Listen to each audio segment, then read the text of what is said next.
if I made a graph of the negative feeling of rejection or failure versus the elation of helping someone in a way that only you can because you have these unique gifts, the elation is much higher. The future of dentistry belongs to the innovators. Welcome to Innovation in Dentistry. I'm your host, Sean Zayas, and I believe that the future of dentistry is going to be unbelievably great over the next decade and 2 decades, but the question isn't that. The question is, are you going to be part of what makes dentistry great?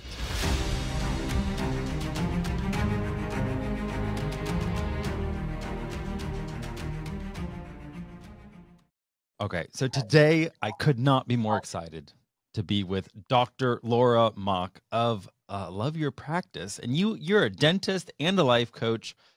You're pretty much a big deal. And before I set you up, let me just say thank you so much for letting me interview you today. I'm thrilled to be here, and thank you for flattering my ego. I can always use that. So I think we have mutual friends that told us, hey, Sean, you should check out Dr. Laura if you haven't already. And I love meeting new people. So Laura, the reason why this podcast is called Innovation in Dentistry, it's not really because of clinical innovation or technological innovation. I love both of those, but I believe behind every innovation is an innovator that says, why not me? They just raise their hand and they say, hey, why can't I pioneer positive change? Why can't I bet on me? And you've done that.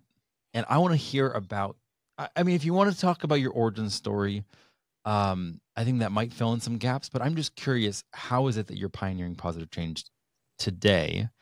So what got you into this crazy space known as dentistry? Okay. So I feel like maybe you want a tiny bit of background into how I got into dentistry first, and then maybe more into how I'm innovating how we lead. Is Yes. that okay? Okay. Well, I just grew up a young Mormon girl who was taught that having a professional career for girls was naughty. And there were 7 children in my family, and my dad had an undiagnosed health problem, which left him basically unemployed the entire time we were growing up. And so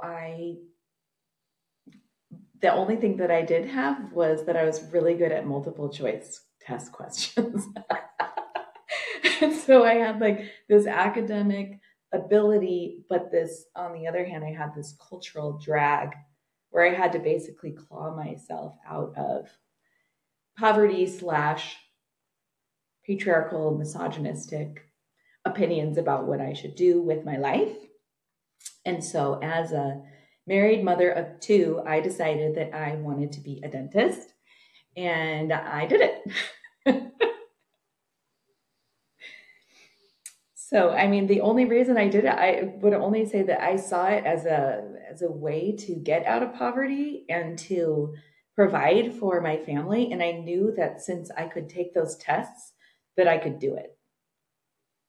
So you were already married and had 2 kids when you decided to step into dentistry? Correct. And I had 3 by the time I graduated because of this whole, I still believed that it was my role to be a mother first, which I had been taught. And so I was like, well, I guess I'll demonstrate that by having another one. So yeah, it was an interesting entrance into the field, but at the same time, it was so magical because I do love science and I do love people as well. So it's great. And even though I have this other skill now, I still love my practice. I love my patients and my employees, and I love using my hands and my smarts to create smiles and to improve people's lives. So that's the short version. Okay, so my partner in a different podcast, The Authentic Dentist, Dr. Allison House, she talks about going through dental school with young kids and how crazy that is. Like, I don't think it's the road most people take. How was that like for you? I'm guessing you're getting maybe a lot of support at that time from your husband, at least, because it's like it's a long road to become a dentist. Yes, he was very supportive of my choice. And um, I also had my sister as my live in nanny. She was 10 years younger than I was, so she had the time to devote to that. And I am so grateful and in debt to her for that. And then the other thing is, when you have children, it's just really hard any phase of life that you're in. So I just always tell people, yes, it was hard. No, I don't recommend it, but it's wherever you are in your life, having children is hard. So it was just hard during that time. And we were used to being poor. So we were just poor for a little longer. Okay, so you graduate dentistry, and then what happens? Did you know where you were going to go? Did you join a practice that you were like what was your first experience as a dentist? I bought my practice 9 months after I graduated because I felt like I was behind. I was 32 and I felt like I needed to hurry up. And like my classmates were 6 years younger than I was. So I needed to get on the financial bandwagon. I didn't have any savings from my children's college, blah, blah, blah, all that stuff. So I was like, well, I guess I'll just buy this now. So I bought a practice from a seller who had a very old school practice, and he worked for me for 5 years. The practice had been a one dentist practice, and we grew it to two. And the way I grew it was just like I would take anybody. So if you had Medicaid, come on down. I made so many Medicaid dentures. I did so many fillings on people with pop mouth or whatever. Oh, yeah, we call it pop here in Iowa. So, so whatever, Mountain Dew. Yeah, and we just grew it until it was a bigger, more modern practice. And then 5 years after that, he left and retired. So, and it's been my practice ever since. So you bought a practice. I mean, that's amazing. I don't think that's very common out of school, but I mean, you just felt like, again, you had to catch up. Why not? Um, the opportunity came and you just took it. Yes, and I had no idea how little I knew about leadership, business, all that stuff. I was completely clueless, but I was like, okay, let's buy the practice. Well, so judging based off of you saying that, when did all of a sudden the lights turn on and you're like, oh my God, this running a dental practice thing is very different than simply the clinical side of dentistry. When did that become very apparent to you? Probably when the seller left, because the seller really did take on quite a bit of leadership until that time. And also at that time, I really wanted to modernize the practice. And so that is when I realized that when you're a leader, you really have to deal with your own inner stuff. Can I say swear words on this podcast? Yeah, I'll just make it explicit. You have to look at your own inner shit to be a good leader. You have to look at your own insecurities, your own heart to lead other people, even if it's a small practice. And I was very much humbled and made a ton of mistakes during that time. All right. So am I calling you Dr. Mach or am I calling you Laura? I just call me Laura. Yeah. Okay. So Laura, where were you in this time when it came to your shit or like the stuff that you were dealing with? Like, did you know that I don't know whether it was the poverty stuff or everything from your dad and the restrictions based off of what you were supposed to do? Had you dealt with most of that, or was that all kind of coming to a head at the same time in your first years in practice ownership? The leadership problems that I ran into with my own shit had to do with my security as a person. And so, yes, you're right. A lot of it was how I grew up. So I had this thought habit. That's what I call them, like a belief that ran through my mind, even when I wasn't really aware of it, that nothing was enough.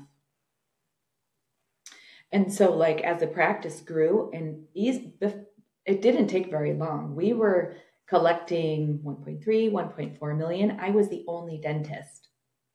And we were doing that. And this was 10 years ago. And we had all this money in the account, but I still believed that it wasn't enough because I had a habit of believing that it wasn't enough. I remembered my mom trying to get us fed by selling her plasma and taking the $20 to Aldi before it was cool. And that little girl was still in my brain. And so I'm like hungry, hungry hippo gathering. You know what I mean? Do you remember that game? I do. And just like trying to collect and and at the same time, trying to, like, my litmus test for whether I thought I was a good leader or not was, is everybody happy with me?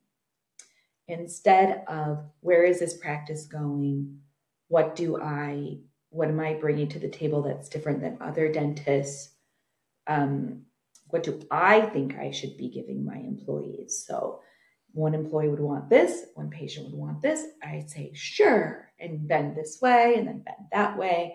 And that meant that the practice was essentially rudderless. Yeah, but you're not supposed to know this going in. Like, you're not supposed to know that, hey, if I like peace, or if I like, I don't know, making people happy, and if I'm really high on agreeableness, that I'm going to be almost like without backbone, without a spine. I'm not exerting what I want and what's best for everybody, because I'm just trying to make people happy. I'm sure even coming face to face with that, it just takes courage to face any sense of inadequacy. I agree. And that courage is really painful. Like, we're not talking about the courage where you feel like $1 million. We're talking about, crap, I've been doing this wrong. And I have to look at my mistakes and be like, yeah, I really screwed that up. And that's hard, you know?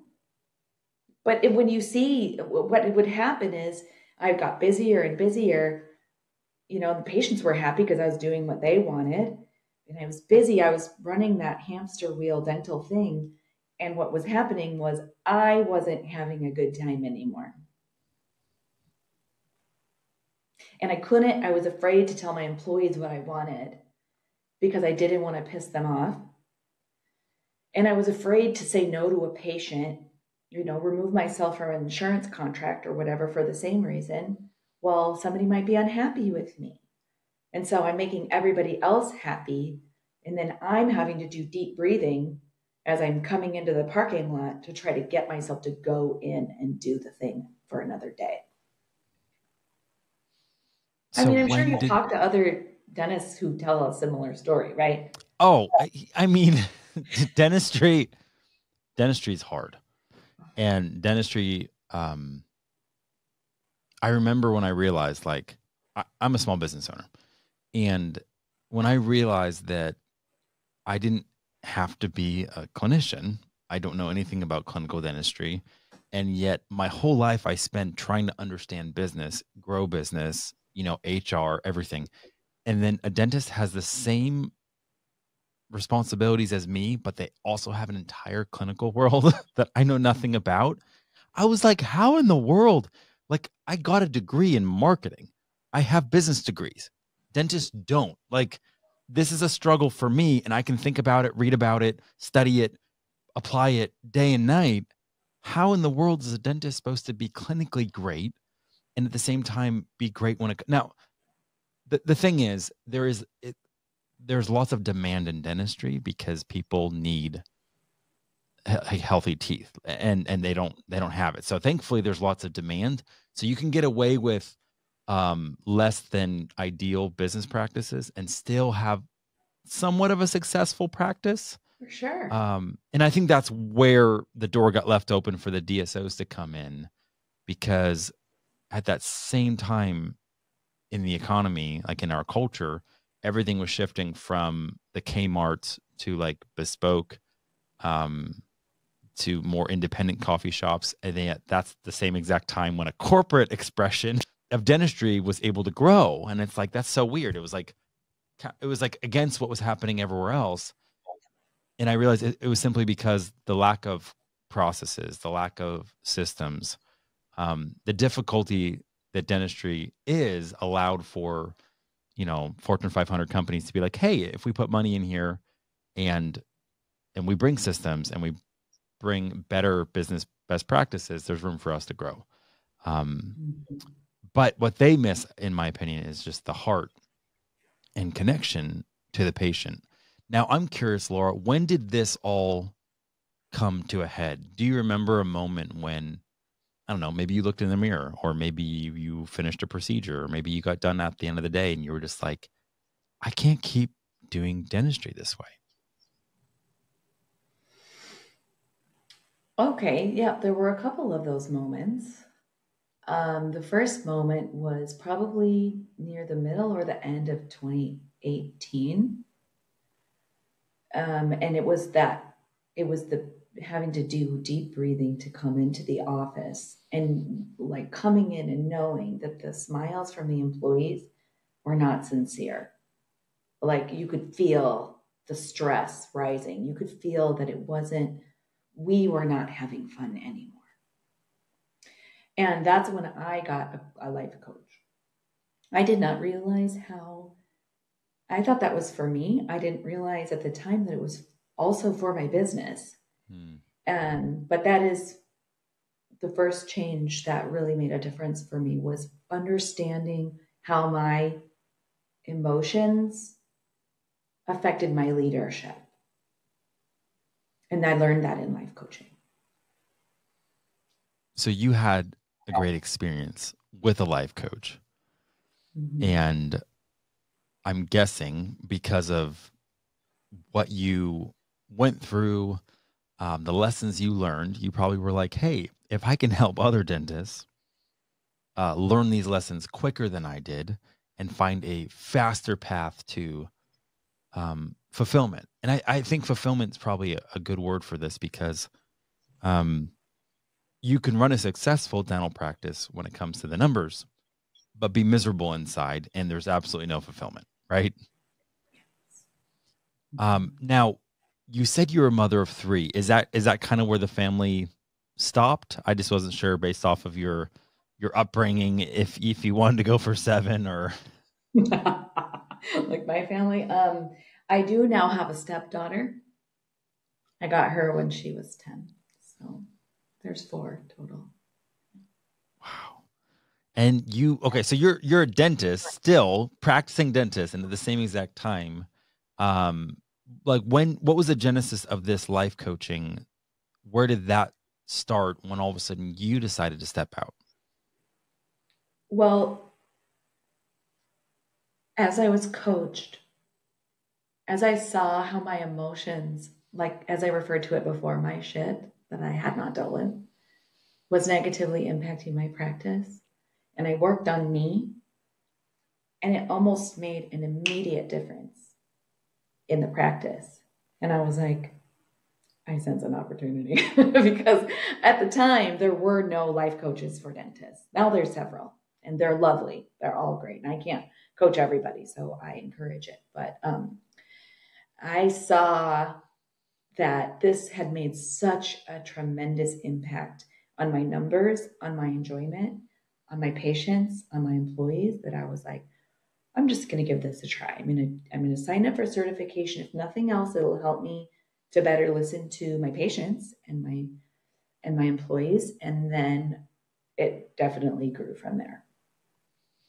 Was there like a mindset shift in the last decade that either you had to embrace, or maybe an old mindset that you had to shed in order to get to where you're at today? Yes, for sure. I mean, like I said before, I was doing everything my litmus test was, is nobody mad at me? And now, after really understanding it, it's who am I serving and how am I serving them? And I'm defining that, and then I'm putting it out into the universe. And many patients or employees will leave the practice because it doesn't fit what they want. But I'm practicing the way I want now. And that means that I don't have to do deep breathing as I go into the practice every day. I can be like, oh, yep, today I'm going to help this person, and this person. And I'm doing it the way I choose to. That means one has to face their fears about, well, if I go out of network, then so and so is going to be mad at me. And maybe everybody's going to leave the practice. And maybe my employees won't support me or they'll be mad at me. All these things, our mind wants us to be a part of a tribe. And unless we very carefully define who our tribe is, our mind will assume that we have to be liked by everybody.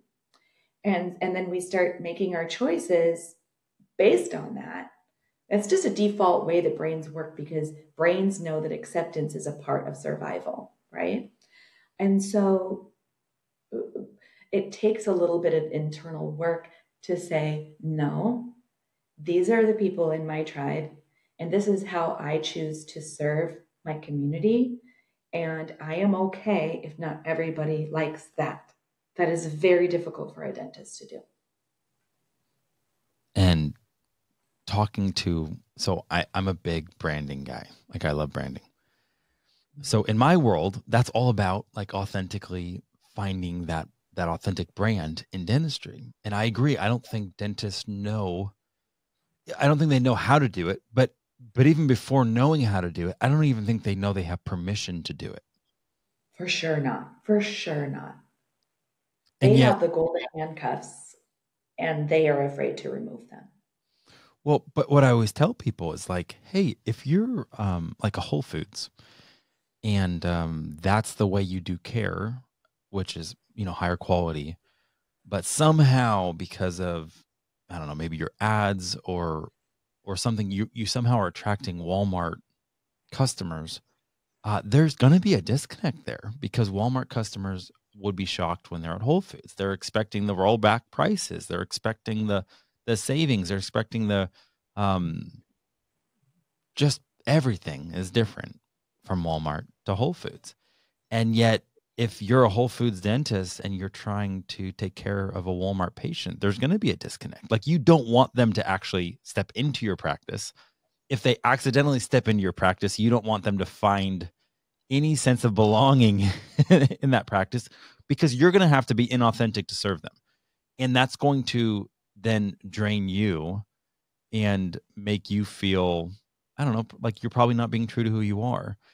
So again, this takes crazy courage, Laura. I'm amazed that this is the journey that you went through, because I don't know too many dentists that actually are able to go through this.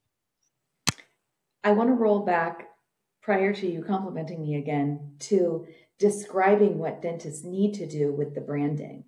Okay.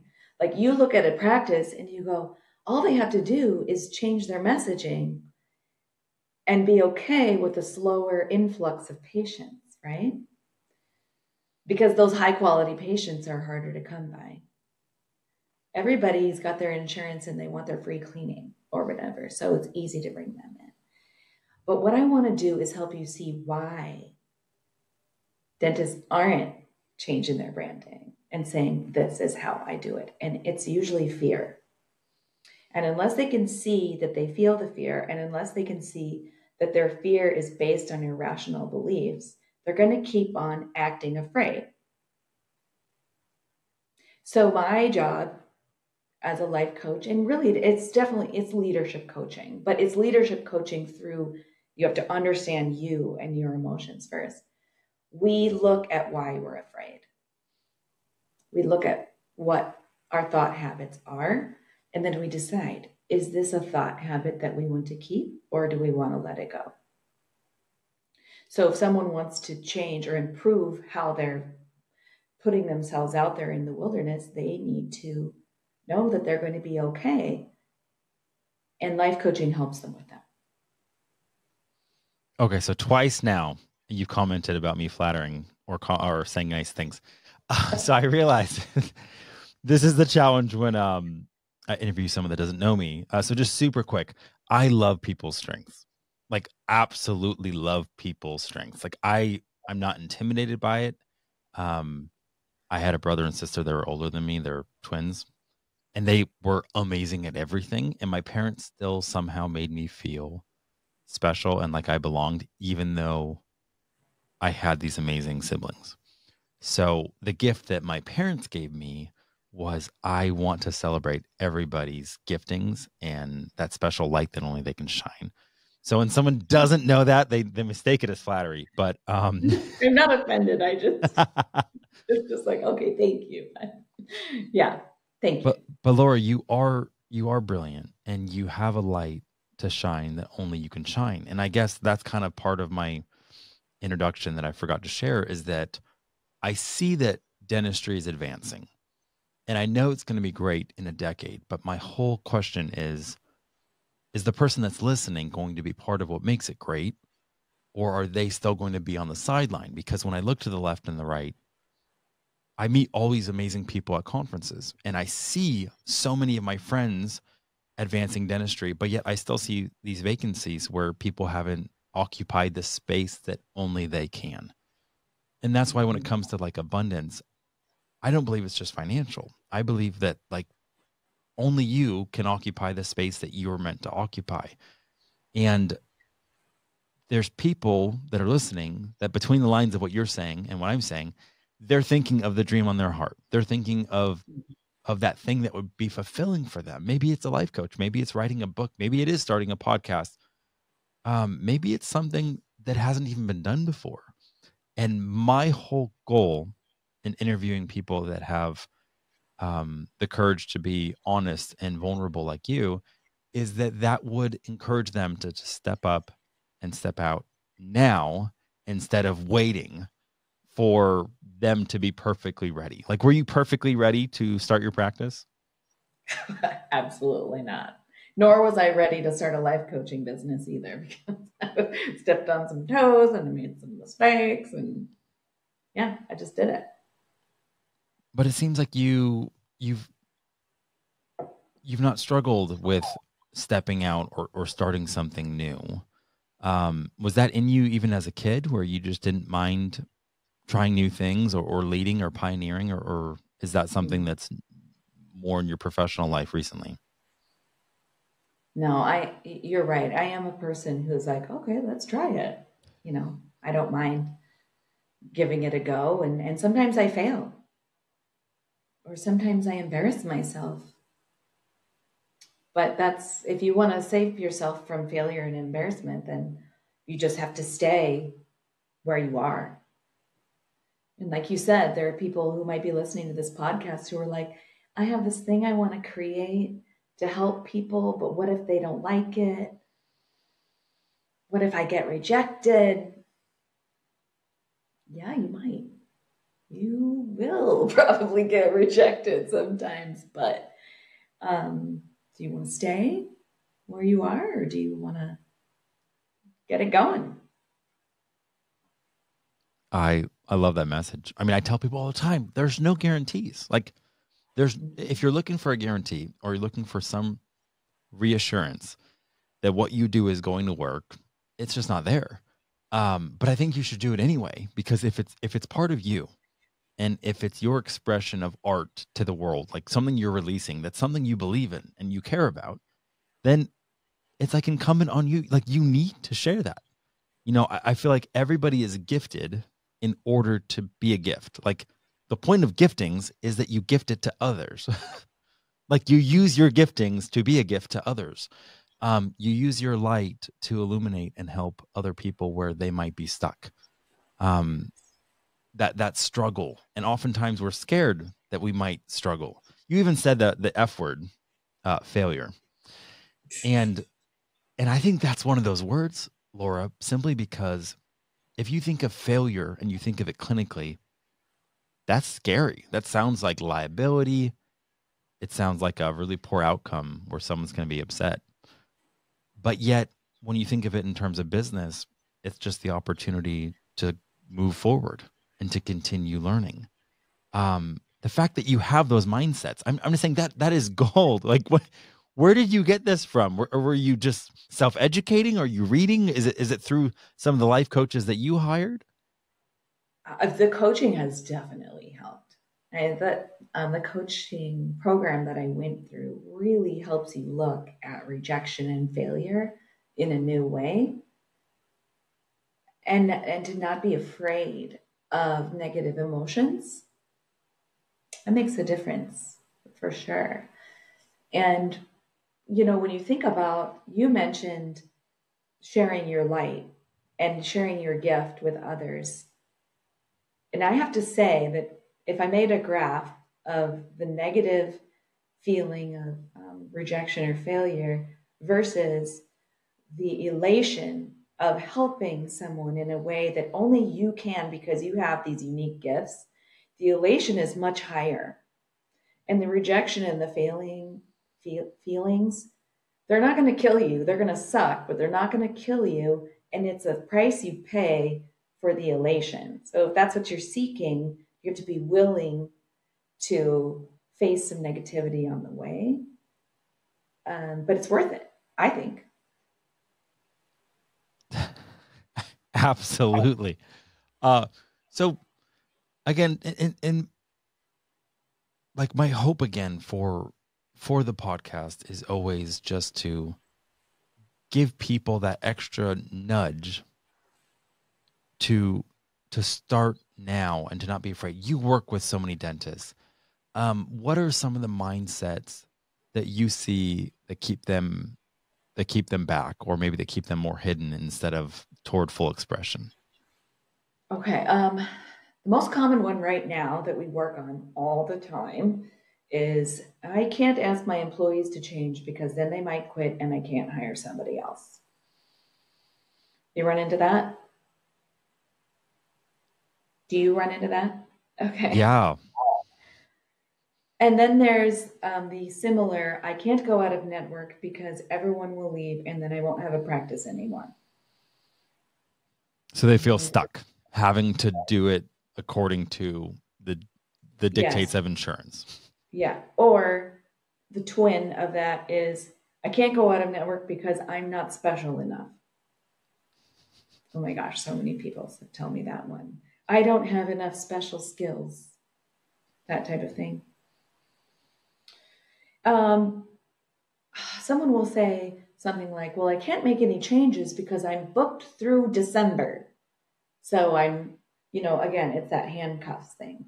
I've made all these commitments to people, and so I can't change right now.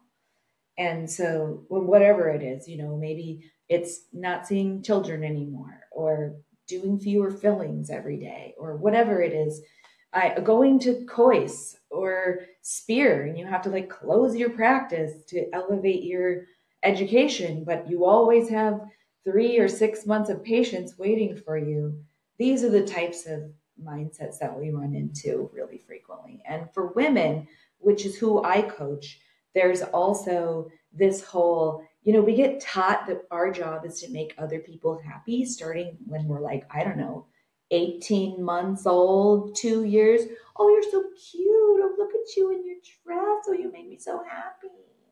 And then we start to learn, oh, my job is to make other people happy and to serve everybody else and to put myself last. And so what happens is the employees ask for things and they ask for things, or they don't do what you ask and they don't do what you ask and they don't do what you ask. And you just keep on internalizing the anger. I'm not supposed to feel angry. I'm just going to stay right here. I'm just going to, and hold it in. And then all of a sudden it goes, and then they lose their shit because they've held it in for too long. And then they get a reputation for being crazy. Oh, you don't want to work for her. She's crazy. Whenever I hear that, what that means is that woman has been people pleasing for so long that she's tired of it and she doesn't know how to lead in a way that's not angry. So how do you do that? Like, I mean, this seems almost paradoxical, right? Um, so you don't want to be people pleasing, but you don't want to completely just piss people off. How do you own your strength and walk and be in like that place of freedom where you're not stuck and bound, but do it in a way that acknowledges your feelings and yet doesn't cause chaos and offense from those people around you?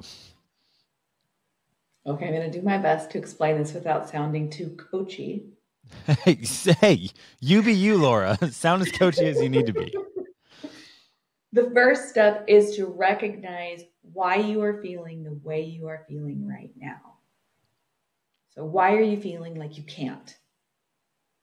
Okay. And recognizing that our feelings always come from thoughts, thoughts being the way that the electrical meat between our ears processes our environment. And the electrical meat between our ears makes a lot of assumptions. Okay. So we look at how we have been assuming our practice exists and we question it. We decide, so this is a voluntary thought. Maybe it came default, maybe it was instant that we told ourselves we couldn't change. But is that true? Do we still want to believe that we can't change? And then once we've established that, okay, yes, this thought, this belief is not serving me, I want to let it go. Then we look and we say, well, how do you intend to lead? If you could, if you could take emotion out of it and you could just lead however you chose, what would that look like? And every time you ask a leader that question, they don't come back with some selfish meanie poo answer. They're like, well, what I'd like is to give them a standard and to reward them for following it. And then we're all happy and we're having a good time. Like, okay, well, how would you need to feel in order to act that way? And then they go inside themselves and they go, well, gosh, what?